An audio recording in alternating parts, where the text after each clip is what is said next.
Thanks, Jess. Afternoon, everyone. Apologies for being a couple of minutes late, but we now have the slides sorted and we can share them in the meeting. Good afternoon, everyone. Firstly, thanks for joining us for today's post-budget briefing. There's been a lot of noise around this budget, I think you'll all agree, but as always, our aim is to try and cut through the headlines and focus on what actually matters for clients and what it means in practical terms for your planning conversations over the coming months. Let's start by looking at the budget in two parts. There was the build-up, the theatre, the politics, the leaks, the speculation, and then there's the actual economic content. And I think it's important to separate those two because they tell quite different stories. The run-up was, quite frankly, chaotic. We saw leak after leak, several policy U-turns, and then quite astonishingly, the OBR releasing key details barely an hour before the Chancellor even stood up. So the narrative before the speech was noisy and volatile. But when we actually look at the content itself, it was far more measured. In fact, it was a surprisingly steady budget, which is why the markets reacted in such a flat and orderly way. However, and this is the key point for our clients, the budget does give us a clear sense of the Chancellor's direction of travel. The areas that received the most attention behind the scenes were CGT, income tax and inheritance tax. And even though major reforms didn't materialise this time, they were clearly on the table and likely to be further considered in budgets to come. So we'll start today with the key client-facing headlines, the points that are most likely to prompt questions from investors, from landlords and from business owners. And I'll pass over to my colleague Alistair to have a look at these in a little bit more detail.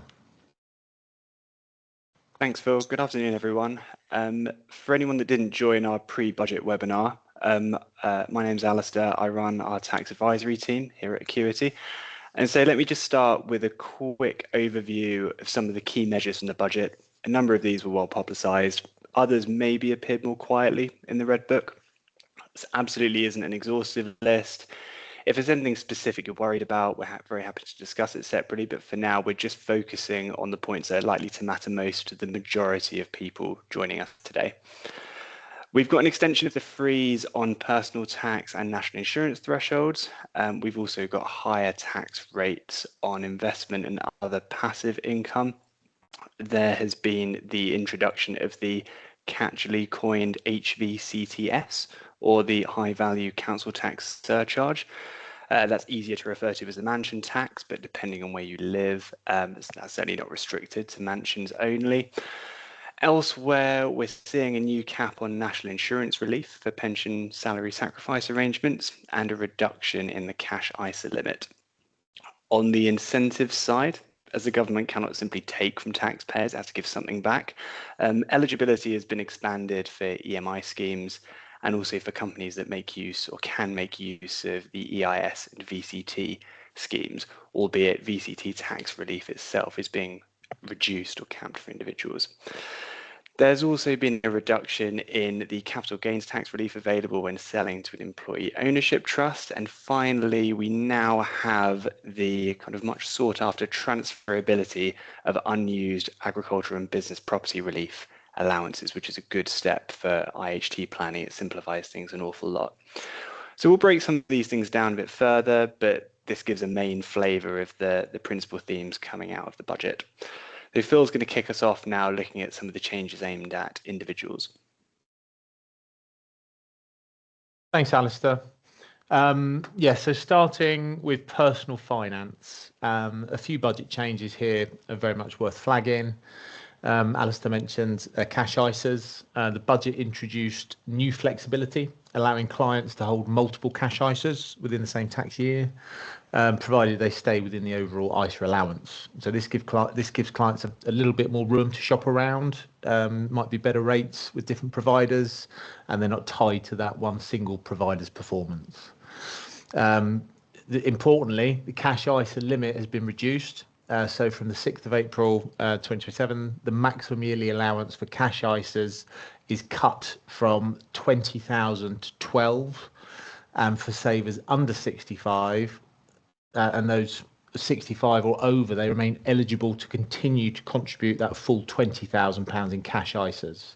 So the overall ISA allowance remains at 20, but it now requires at least 8,000 to be placed in stocks and shares for those under 65. So that's a subtle but an important nudge away from cash and towards investment risk, particularly for cautious clients who currently sit heavily in cash ISAs. Clients will need to revisit asset allocations, especially where cash is being used as a long-term store of value rather than just for liquidity. Second, probably quite a significant change in terms of the budget is with regards to VCTs, the venture capital trust structure. Income relief has been reduced. So the upfront income tax relief on a new VCT if for investments has been cut from 30 to 20%, and that's effective for subscriptions made on or after the 6th of April 2026. So that's not great news in terms of the reliefs. However, there is some positive news associated with VCTs. Investment limits increased. Annual investment cap per company rises from 5 million to 10. For knowledge intensive companies, KICs, the cap doubles from 10 to 20 million. Larger companies are eligible. So gross assets, the thresholds increased to 30 million before and 35 million after share issue. So that's quite a lot of detail there. And the point is not to get too dredged in the detail, but the key point is it's allowing more mature companies to qualify.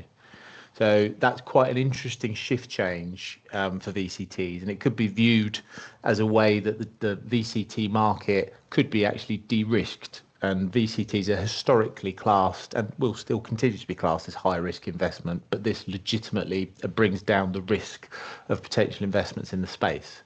So using VCTs potentially more selectively for income and for diversification, now that upfront relief has been reduced. So for clients looking to invest in VCTs, we would certainly suggest that they consider bringing forward that subscription to capture that 30% relief before 6th of April 2026. Third, pensions, and specifically salary sacrifice. This was the big change around pensions. There was talk pre-budget of potential changes in tax-free cash and contribution limits. That wasn't opted for. So instead, it was a fundamental change of how many clients, especially higher earners, fund their pensions. It will shift more responsibility onto net pay contributions and will have cash flow implications for both employers and employees. And it's something that clients will need to review before the next payroll cycle. So as has been publicised, starting 6th of April 2029, only the first £2,000 a year of pension contributions made via salary sacrifice will be exempt from national insurance for both employer and employee. And any amount sacrificed over this £2,000 threshold will attract both standard national insurance for employee and employer.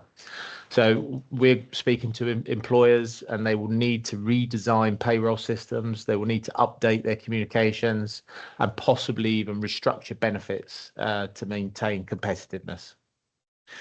So just moving on to the next slide, personal tax. Thresholds have remained frozen. I think, again, this is quite a large theme throughout this budget. Personal allowance remains at 12,570. Higher rate thresholds are at 50,270, and additional rate thresholds are at 125,140, and they are frozen until April 2031. National insurance, primary and upper earnings limits are also frozen until 2031, and this is classic fiscal drag. So clients may not feel an immediate hit, but over time, more income is taxed at higher rates, especially bonuses, dividends, and rental income. And it reinforces the importance of active income planning rather than passive year-end reporting. Looking at the new rates, and this specifically is to do with dividend tax. So basic rate has been increased by 2% from 8.75 to 10.75, and higher rate from 33.75 to 35.75, and that's effective from April 2026. Additional rate worth noting remains the same at 39.35.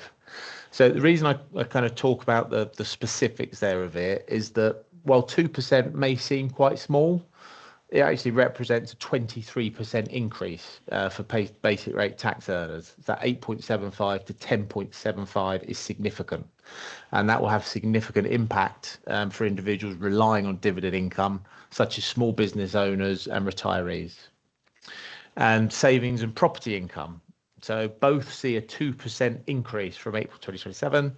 Basic savings and property tax bands increase to 22%, higher rate to 42%, and additional rate to 47%.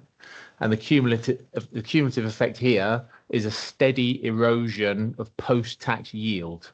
And that really makes wrappers and structuring increasingly important. Alistair mentioned business property relief, BPR, and agricultural property relief. That's been changed quite significantly in terms of things that benefit, but is now capped at £1 million per individual from April 26, and any excess is taxed at 20% IHT, even if it's been held in trust. And that's a slight tweak on what we were used to doing. And that capping, that introduces a planning risk. But relief is now confirmed to be transferable between spouses and civil partners, offering some quite useful flexibility. So unused proportions of an individual's £1 million allowance may now be transferred to a surviving spouse or civil partner. It thereby offers quite a lot of scope for spousal planning, though this only transfers any unused portion of that rather than just simply doubling the allowance automatically. And I think that's quite an important point to note. From a planning perspective, one question we're being asked more and more is whether business property relief investments could actually start to play the role that pensions historically have, particularly from an inheritance tax perspective after April 2027. So we're not suggesting that BPR replaces pensions, very, very different wrapper, very, very different planning purposes. But as pensions become less effective as an intergenerational planning tool, the BPR assets may increasingly sit alongside them as part of a broader estate planning strategy. I'll pass over to Alistair now just to discuss business tax in a little bit more detail. So we're looking here at some of the key measures affecting business tax, but also exit planning and raising capital. So we're looking largely in a company and in some cases unincorporated business context. Starting with capital allowances, the main headline is that most of the existing reliefs are being maintained. The annual investment allowance, full expensing, and the structures and buildings allowance all continue as they are. The 100% first year allowance for electric vehicle charging points and zero emission cars also remains in place. From April 2026, though, the main pool writing down allowance affecting most assets will actually reduce from 18% to 14%, so CapEx deductions will slow down slightly. But in some better news, we will actually see a new 40% first year allowance for leased assets and also applying to unincorporated businesses. So overall, really, capital allowances remain fairly steady for most smaller businesses, at least, with most CapEx still eligible for 100% upfront deductions. Moving on to EMI, so EMI options. This is an area that's had some quite significant changes, actually. From April 26, the qualifying company thresholds become much broader. So companies will be eligible with fewer than 500 full-time equivalent employees. That's up from 250. And with gross assets, interestingly, up to 120 million. Currently, it's 30 billion. So a far greater number of scaling companies are going to fall within scope here. The overall company-wide limit on the value of shares that are permitted under options that have yet to be exercised is going to double to 6 million, but the individual limit for each option holder of 250k does remain the same. The maximum exercise period also is extended from 10 years to 15 years, applying to all new options from April 26. But HMRC have confirmed that we can be amending existing options without causing any unforeseen tax consequences in order to adopt the longer timeline. So overall, this is pretty good news because there's a much more flexible environment for scale-ups who want to incentivize employees and make use of EMI for a much longer period on their growth journey. Now, interestingly, late filing penalties are also being increased for corporation tax, as the company tax branch of HMRC seems to have recently learned about the concept of inflation. This is the first time that these penalties have actually been overhauled since 1998. So they were pretty punitive back then. They've been eroded by inflation. HMRC are finally now addressing that. The new structure starts with an immediate £200 penalty for a late return, rising to £400 after 3 months. And then if beyond that, if a return is late and there have been previously 3 successive failures, the penalty increases to £1,000. And if there are 3 successive failures and the return is then more than 3 months late, the penalty climbs to £2,000.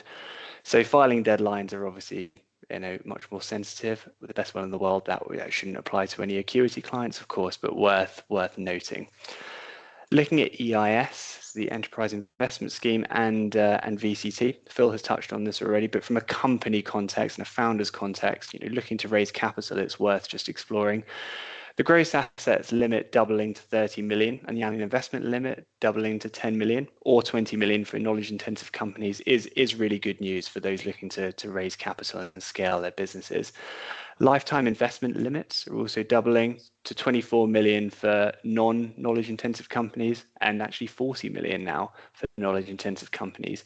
The only downside, as Phil said, is that upfront income tax relief. But as he also pointed out, generally the real attraction of VCT investment is the CGT exemption, which remains unchanged. So they still offer some good planning opportunities for individuals as well. And finally, employee ownership trusts. This is a particularly interesting one. There was some expectation of a cap on what was previously 100% CGT relief, but the actual blanket change pursued has been somewhat of a surprise to a number of advisors. So now the CGT relief on sales to an EOT by any shareholder has been reduced to 50% for disposals from the 26th of November. So this also applied immediately from budget day. Even at 50%, that effective tax rate from a CGT perspective is still very low, and it's still going to remain attractive for a number of shareholders. This isn't going to be the end or the death of EOTs, but the key point here is going to be around cash flow planning. Historically, one of the big advantages of an EOT was the ability to structure the payment of the consideration for the shares over time and allowing shareholders to retain some influence over that and ensure continuity while the business gradually funded the buyout. But with CGT now being crystallized up front for these sales, enough cash will need to be paid to shareholders early enough to allow them to pay what is now going to be a CGT bill that previously was no tax at all. So it doesn't remove the benefits of an EOT, far from it. They're still a very powerful tool for both exit and succession planning. And in our opinion, the budget doesn't change that underlying value, but it does mean the planning needs to be a lot more nuanced and carefully considered. So if you're considering an EOT or indeed worth thinking about one before the budget, it's definitely worth speaking with us so we can help navigate the new landscape. Overall, even with some tightening across the board, there are plenty of opportunities across incentives, investment planning and exit planning, especially for growing businesses. So yeah, pretty good news there. I'll hand back to Phil now. Thanks, Alistair. Yes, property tax. So this is always very topical. We have a number of property clients within group, and I know a lot of them were very, very interested in the contents of the budget on behalf of property. So property is where we continue to see tightening. This, again, rather snazzily named HVCTS, the High Value Council Tax Surcharge, is a new thing. Introduces new surcharge on residential properties valued over 2 million, effective April 2028, administered alongside existing council tax. So this will be an additional annual charge regardless of ownership structure, individual, company or trust. So this isn't technically a tax, but economically it behaves like one. So for clients holding high value residential assets for capital preservation rather than income, this adds quite significant ongoing friction. So just to cover off the bands, There's four bands. 2 to 2.5 million is £2,500 a year. 2.5 to 3.5 million is 3,500. 3.5 to 5 is 5,000, and over 5 million is 7.5. And that's levied on owners, including, as I say, companies and trusts, not occupiers. And revalues are every 5 years. Now, in terms of what that revaluation process looks like, there's more detail to be expected on this. But yes, every 5 years is going to require another valuation. So as you can see, over a period of time, properties that are affected by this will likely continue going up that ladder in terms of the charges that will be applicable. Anti-avoidance and reorganisations. So HMRC has strengthened its ability to deny reliefs where tax is the primary motive. So this is particularly relevant for share reorganisations and property owning company structures, which we are very, very familiar with and work with a number of our clients on this discipline. The takeaway here is simple. Is commercial rationale must come first, and documentation must reflect that. And as has always been our belief and our process, aligning restructuring with very legitimate commercial purposes. So tax benefits must not be the driver. So ATED is annual tax on enveloped dwellings. That threshold remains as is, but with potentially more scrutiny expected around valuations. So for clients with residential properties and companies, this is one to very much review before the next return cycle. And specifically for landlords, and I know this is a topic of significant interest, the big question everyone asks is really relating to incorporation relief and potentially group structures associated with that incorporation relief. And yes, the budget does change the way in which future incorporations will look. So currently, Section 162 relief, which is the incorporation relief that is very commonly used where personally owned properties are moved into a corporate structure. Currently, that process is applied automatically as a statutory relief. So from April 2026, taxpayers must actively claim the relief within their self-assessment return. So the automatic nature will be removed. It's not suggesting that process is no longer going to be viable, but the process is going to look quite different. So the repeal of that Section 162A, it creates no default for rollover relief. So it will require a deliberate claim.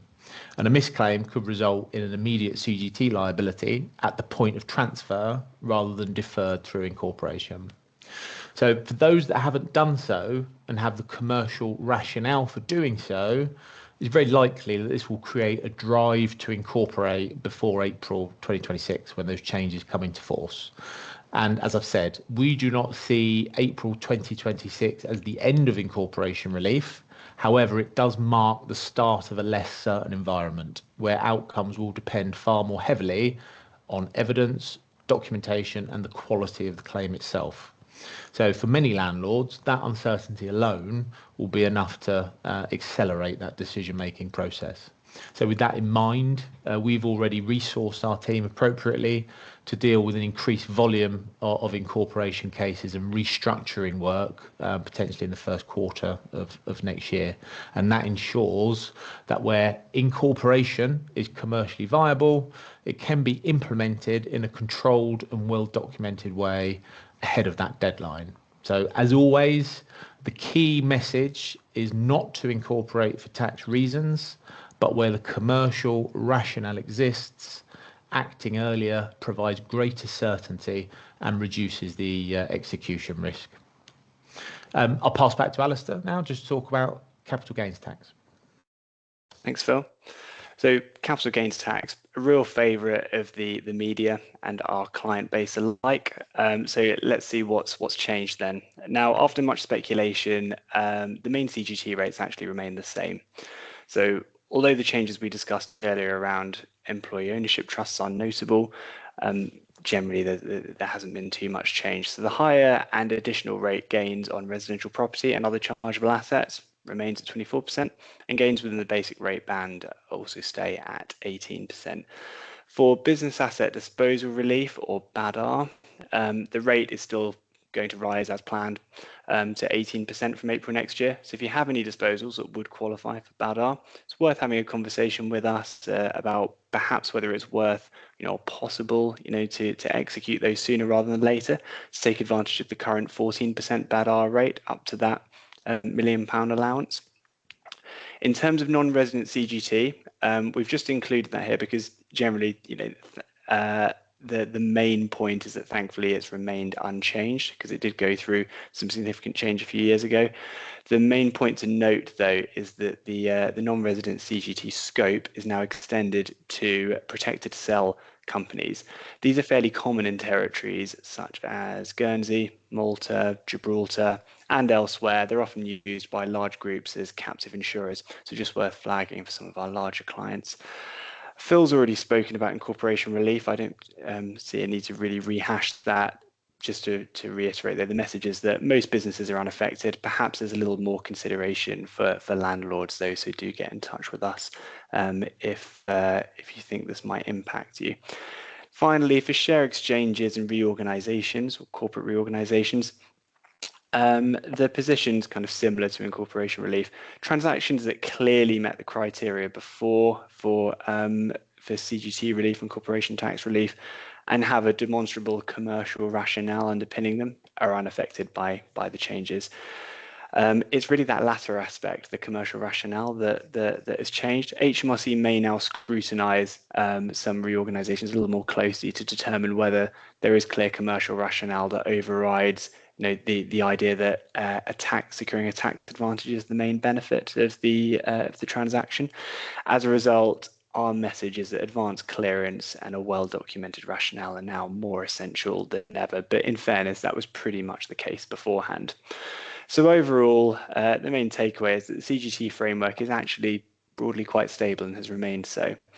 There are some important considerations around BADR, incorporation relief, non-resident CGT, and reorganisations, and so you just want to keep those in mind to avoid any surprises. I'll hand back to Phil now just to cover a bit of inheritance tax. Thanks, Alistair. Again, inheritance tax was something that we expected some potential quite significant change looking at the lead up to the budget, but it didn't happen. So on OHT, the government has left the headline structure intact. So nil rate band and residential nil rate band are both frozen. So nil rate band remains 325,000 until April 2031. And that really continues the theme of that fiscal drag effect of this budget. Residential nil rate band stays at 175,000 and tapering rules remain unchanged. So estates over £2 million, they lose £1 of residential nil rate band for every £2 above that threshold. So combined allowances for married couples can still reach 1 million, but only if certain conditions are met, qualifying residents passed to a direct descendant being one of them. So the impact is not dissimilar from other things we've spoken about today. It's more estates will breach thresholds due to property inflation, increasing IHT exposure without there being a rate change. And as I say, this is a common theme across this budget. It's subtle tightening rather than dramatic reform. So the opportunity for clients lies in anticipating where that tightening will continue. And we do believe inheritance tax is one of those key areas that was under consideration. And it's ensuring that you're able to act early while options are still available in light of what we know the Treasury were considering. So we've looked at business property relief, agricultural property relief, but it's again just worth mentioning that for BPR specifically, relief has been confirmed as transferable between spouse and civil partners. So this is an important improvement. That £1 million allowance becomes transferable, gives flexibility in two death planning situations, although the cap remains, and it's worth knowing and remembering when any planning implementation happens and ongoing reviews that cap is in place. So anything over and above that, there will be a tax liability. It's worth looking at the potential for early restructuring. So we haven't touched upon it too much here today, but looking at share class planning, voting versus growth, or gifting programs, and potential debt strategies, ensuring that overall estates remain within this cap.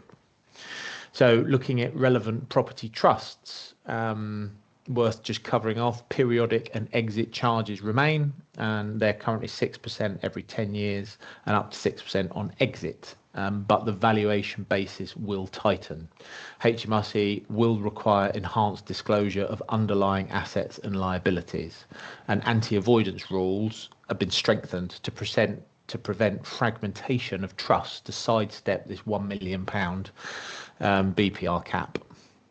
So the impact that we think is that trust planning, it remains viable, very viable, and certainly has a place for wider estate planning.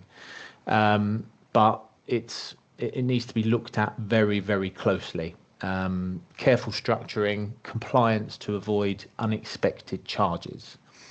And again, the theme, repeating what we said earlier, it's subtle tightening rather than dramatic reform. Frozen allowances, capped relief, and increased scrutiny. And what that means is doing nothing is increasingly a decision in itself and potentially quite a costly one. The good news is that effective tools do still exist. Family investment companies remain highly relevant for succession planning. Thoughtful share structuring allows growth to accrue outside the main estate holders while retaining control.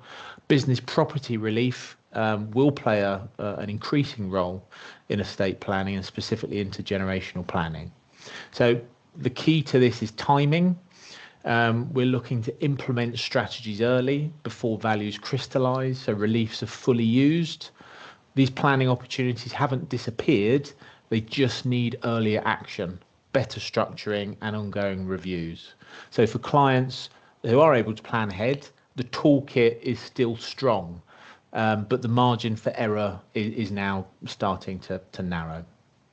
So I will pass back to Alistair now to cover other key updates that we've been looking at. Thank you, Phil.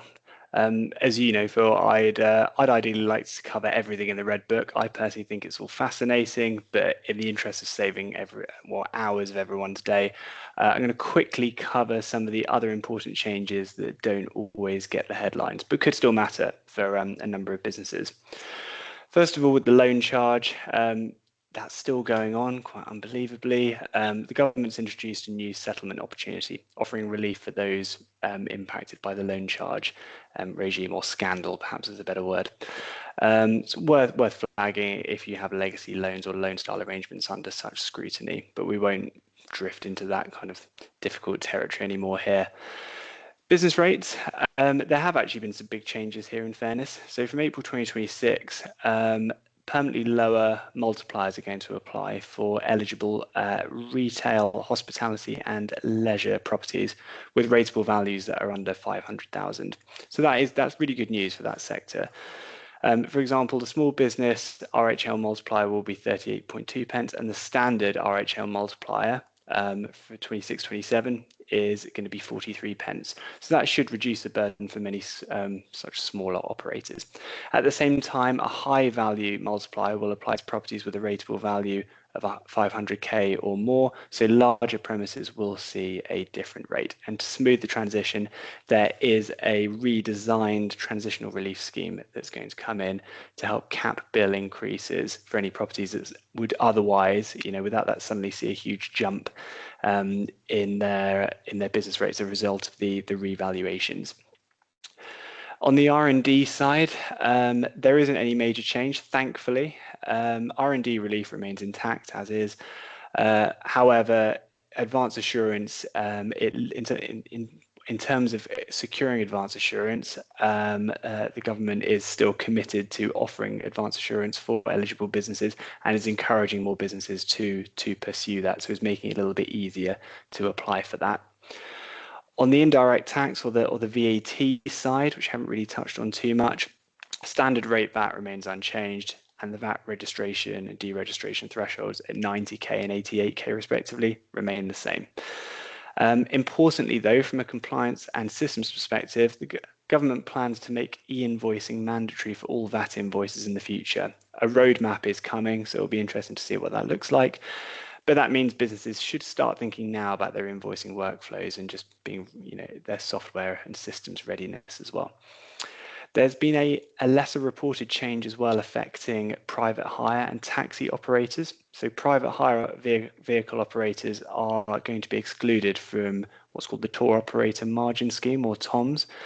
This is probably going to affect everyone because it's likely this may place some upward pressure on fares that we all pay for taxi services, as operators can no longer rely on the VAT benefits that TOMS previously afforded to them. This is going to include Uber and Bolt, so it really will affect everyone. HMRC's legal wrangles with Uber have been fascinating, but they're starting to feel a bit like the 100 Years' War now, and I'm sure this isn't the end of it. On stamp duty reserve tax, there's a positive development for companies that are listing on a UK regulated market. For 3 years after listing, there'll be a relief from that 0.5% stamp duty reserve tax charge on transfers of the company's shares. So for founders, early investors, or those involved in equity transfers after listing, this may provide a little bit of welcome relief.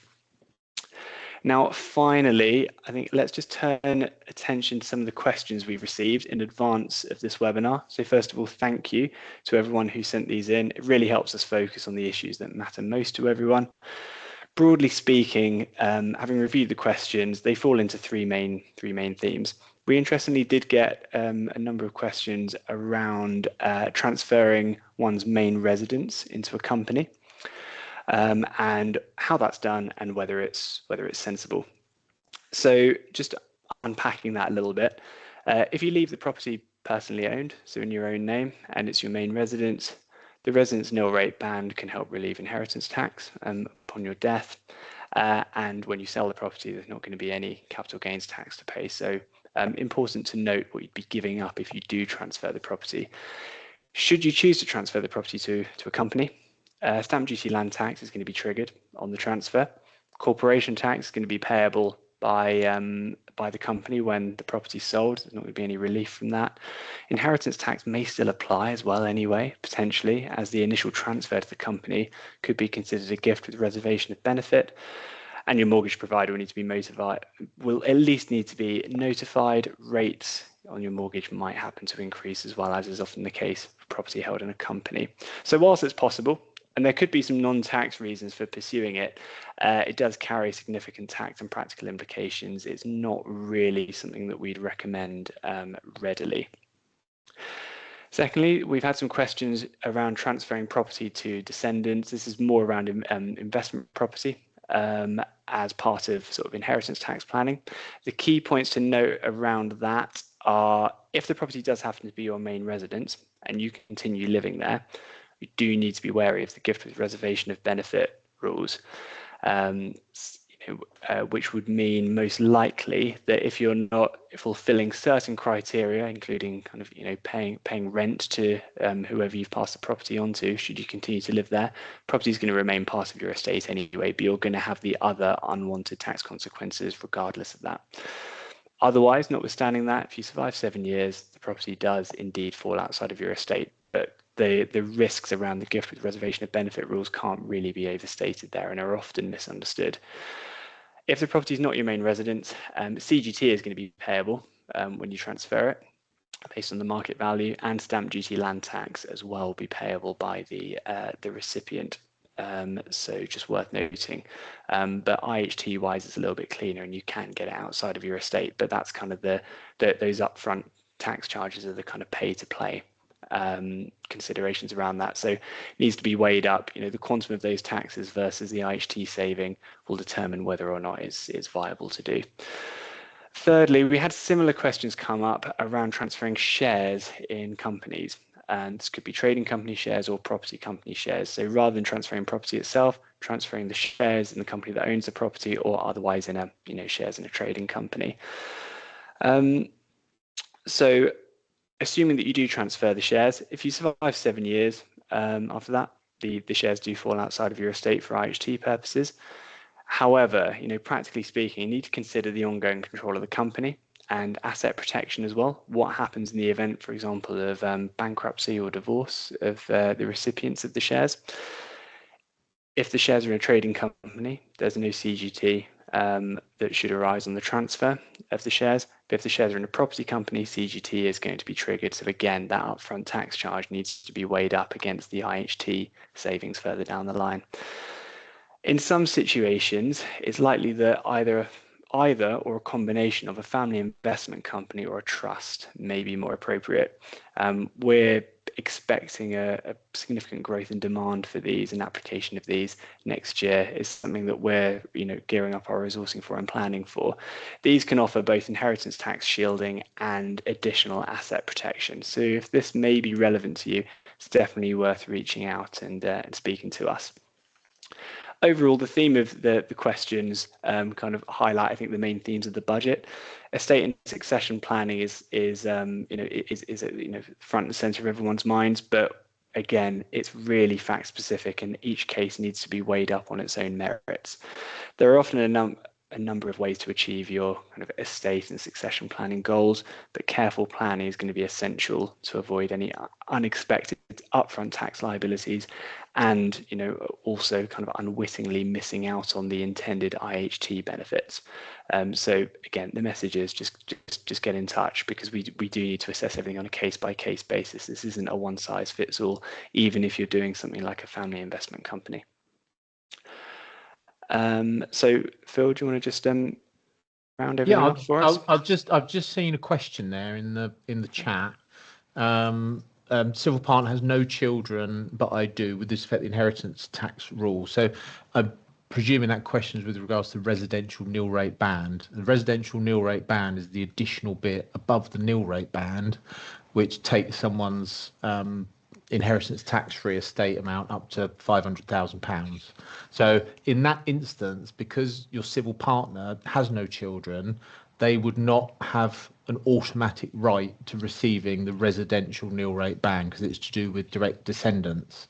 However, there are planning and methods that can be put in place which could potentially achieve a similar outcome with regards to achieving the full nil rate band and residential nil rate band allowance. So I'm more than happy to take a conversation offline and we can discuss some specifics in a bit more detail. But just to wrap up, firstly to say thank you for everyone for attending, and those that also attended the pre-budget webinar. It's quite a different type of webinar than the pre-budget webinar, because we've got obviously the facts in front of us, and it's a case of dissecting what has happened. But I do think the pre-budget webinar was interesting in terms of what we can see the government looking at, what we can see the Treasury looking at, and I think that does mark what potentially could happen in the future. So much as some of these more significant changes didn't come in this time round, I think we can see the direction of travel that the Treasury are heading towards. And with the country's kind of fiscal position as it is at the minute, I think it's fairly unlikely that we're going to be in a significantly more favourable tax environment for a period of time. So it's about realising what could happen in the future, planning for those eventualities, and ensuring that your estate, your capital, your income structure is in the most efficient and effective way for your own situations. And that's what we're doing with a lot of our clients currently, ensuring that they're in the best position available for what the future holds for us all. So thank you very much for being with us today. We'll be able to send the slides out. And Alistair, appreciate you being here as well. And thank you to Jess for organising the slides.